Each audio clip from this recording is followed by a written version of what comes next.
समोर उपस्थित असलेले या भागातील सर्व वडीलधारी मंडळी, तरुण मित्र, पत्रकार बंधू आणि माझ्या माता भगिनींनो, आज गत अशी झाली आहे की ज्याची सकाळची सुरुवातच दारूपासून होती. अरे बाबा, त्यांच्या बाबतीत नाही बोलत मी.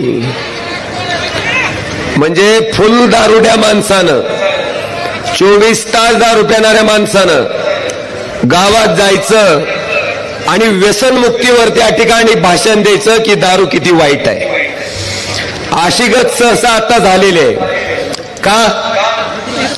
एक माणूस बाळासाहेबांना धोका देऊन, उद्धव साहेबांना धोका देऊन भारतीय जनता पार्टीत गेलाय आणि आदल्या दिवशी चोरलेला धनुष्यबाण घेऊन आलाय. दुसरा, ज्या शरद पवार साहेबांनी वर्गात सुद्धा राणा पाटलाला कोणी मॉनिटर केलं नसेल, त्याला डायरेक्ट महाराष्ट्राच्या मंत्रिमंडळात मंत्री केलं. ते सुद्धा गबाळ विकास करायचा आहे म्हणून एका रात्रीत शरद पवार साहेबाला सोडून कमळाबाईकडे गेलं. आणि ही दोन माणसं एका पत्रकार परिषदेमध्ये बसून, मला वाटतंय ज्या माणसानं सत्तेला लात मारली, ज्या माणसानं 50 खोकेला लात मारली आणि पक्षप्रमुखाशी निष्ठा राखली, त्यांच्या निष्ठेबद्दल चर्चा करायला लागलेत. हाय का योग्य? आहे का योग्य?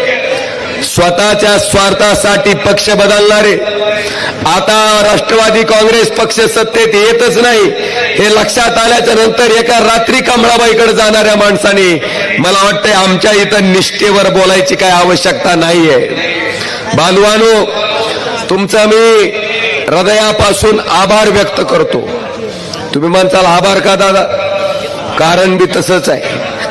19च्या निवडणुकीमध्ये तुमच्या सगळ्याच्या आशीर्वादानं 1,27,000 मतांना मी त्या ठिकाणी खासदार झालो आणि खासदार झाल्यापासून माझा सासुरवास चालू झाला. तुम्ही म्हणता सासुरवास कसा? ही जी अंधभक्त आहे ती सारखं उठलं की आपल्या नशिबाला एकच डागण्या होत्या. मोदीमुळे आला, मोदीमुळे आला, मोदीमुळे आला. त्यांना मी निक्षून सांगितलं, अरे मोदींचा राजकीय जन्मही झाला नव्हता, राजकारणात मोदी हे नाव माहिती नव्हतं. त्यावेळेस हिंदू हृदय सम्राट शिवसेना प्रमुख बाळासाहेब ठाकरेंनी घडवलेला कडवट सैनिक या ठिकाणी धाराशिव जिल्ह्यात आहे. त्यांच्या आशीर्वादानं आपल्या ह्याच लोकसभा मतदारसंघातनं कल्पनाताई खासदार झाल्या, शिवाजी बापू कांबळे खासदार झाले. मला हेच त्यांना सांगायचं होतं की बाळासाहेबांनी घडवलेले कडवट सैनिक या ठिकाणी आहे आणि तुमचा राजकीय जन्म झाला नव्हता. त्यावेळेस बाळासाहेबांनी ह्या भागातून 3 वेळेस बाळासाहेबांवर विश्वास ठेवून खासदार निवडून दिले होते. बांधवानो, पण तरी बी म्हणलं होतं आता ह्यांची एकदा परीक्षाच द्यावा न घ्यावी. मी एवढीच अपेक्षा व्यक्त केली होती की एक निवडणूक अशी व्हावी की मोदी आपल्या विरोधात असावे आणि मोदी विरोधात असताना जितक्या मतानं मोदी सोबत असताना निवडून आलो होतो त्याच्यापेक्षा 1 मत आगाऊ होणं घेऊन मोदी विरोधात असताना निवडून यायचं.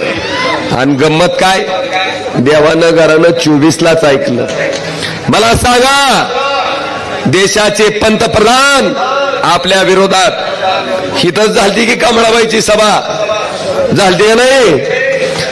ती विरोधात आपल्यातले 40 लोक सुरत मार्गे गुवाहाटीला पालती पडली, ज्याच्यामुळे हे असंवैधानिक सरकार अस्तित्वात आलं, ज्याच्यामुळे 1 फूल 2 हात. ती विरोधात बांधवांनो 1 फूल लक्षात आलं का? हा, आणि 2 हात, एक गुलाबी आळीन दुसरं काय, भाषण करायची गरजच नाही. ती विरोधात ह्या मतदारसंघातले कैलास पाटील सोडले तर 5 आमदार विरोधात.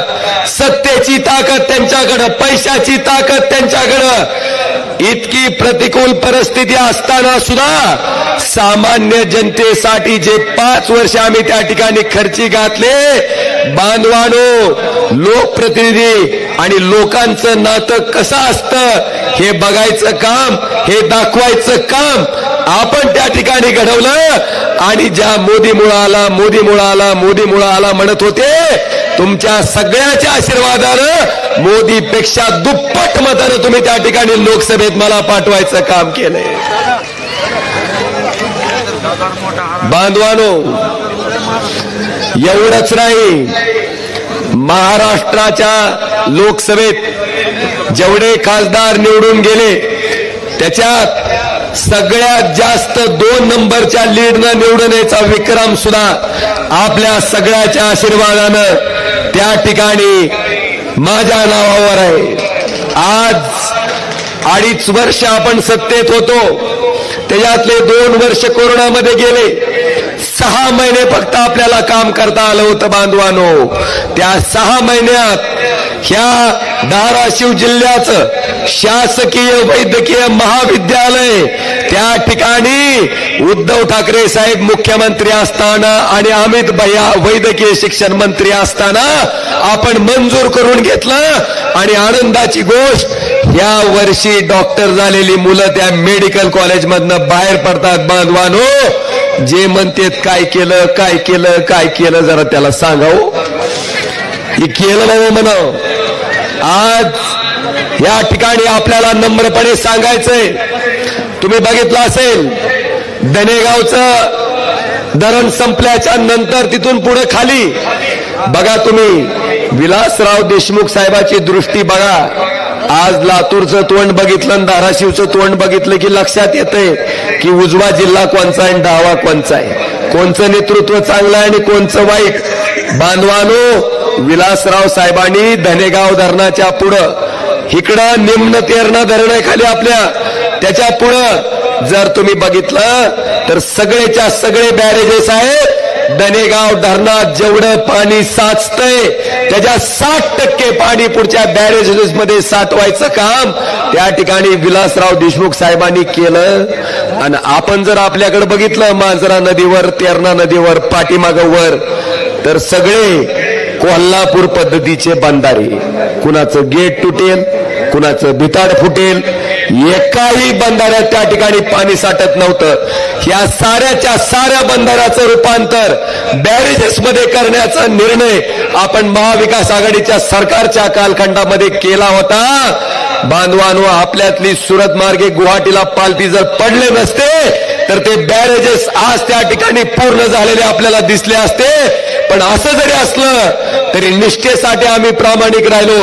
उद्याला 23 तारखेच्या निकालाच्या नंतर महाविकास आघाडीचं सरकार येणार आहे आणि आपल्याला आमचा शब्द आहे की तेरणा नदीवर आणि मांजरा नदीवर जेवढे कोल्हापूर पद्धतीचे बंधारे आहेत ते सगळे बदलून सगळ्याच्या सगळे बॅरेजेस करायचं काम आपण त्या ठिकाणी महाविकास आघाडीच्या सरकारच्या माध्यमातून करणार आहेत. आज कृष्णा मराठवाडा सिंचन प्रकल्पावर लोक बोलतेत, कोण कोण सिंदफळचं पाणी रामदारात टाकून तलावात टाकून दाखवायला होतं की आम्ही पाणी आणले, पण त्याला ती संधी सुद्धा कुणामुळे मिळाली? त्याचा प्राधान्यक्रम बदलायचं काम या ठिकाणी आमदार कैलासदादा बसलेत. मला वाटतं ते असतील, आम्ही असतील, त्या ठिकाणी जयंत पाटील साहेबांकडे जाऊन आपला तुळजापूरचा रामदारा तलाव आणि त्या ठिकाणी दुधाळवाडीचा साठवण तलाव इथपर्यंत ती कामं प्राधान्यक्रमात घ्यायचं काम जयंत पाटील साहेबांच्या सहीच्या माध्यमातून महाविकास आघाडीचं सरकार असताना झालं. बांधवानो, केवळ ही कपाळकरंटी मंडळी आल्यामुळे ते पाणी आपल्याला बघायला मिळत नाही, पण आमचा शब्द आहे रामदारा तलावात आणि दुधाळवाडीच्या साठवण तलावात पाणी टाकूनच त्या ठिकाणी तुमच्या समोर आम्ही मतदान मागण्यासाठी येऊ, हे सुद्धा वचन मी या ठिकाणी या सभेच्या माध्यमातून आपल्या सर्वांना देतो. आज आपण बघताय बाईवर बहिणो, ओय बाईवर बहिणो, केवढ्या निघाला सोयाबीन, केवढ्यांनी काय लाव मग निश्चिती हुई की नाही हुई मना हुई. तुम्हाला माहित आहे काय अवस्था आहे ती. 11,000 रुपये क्विंटलनं विकलं जाणारं सोयाबीन. बांधवानो, केंद्र सरकारनं सोया पेंड आयात केल्यामुळं 11,000 रुपये क्विंटलचं सोयाबीन आज तुम्हाला 3,500 रुपये ते 4,000 रुपयानं विकायला लागतंय. विकावं लागतंय का नाही मला सांगा. एका क्विंटलला किती रुपयाचा झपका आहे? 7,000 ते 7,500 रुपयाचा झपका एका क्विंटलला आहे. बारक्यातला बारका शेतकरी जरी आपण पकडला 10 क्विंटल जरी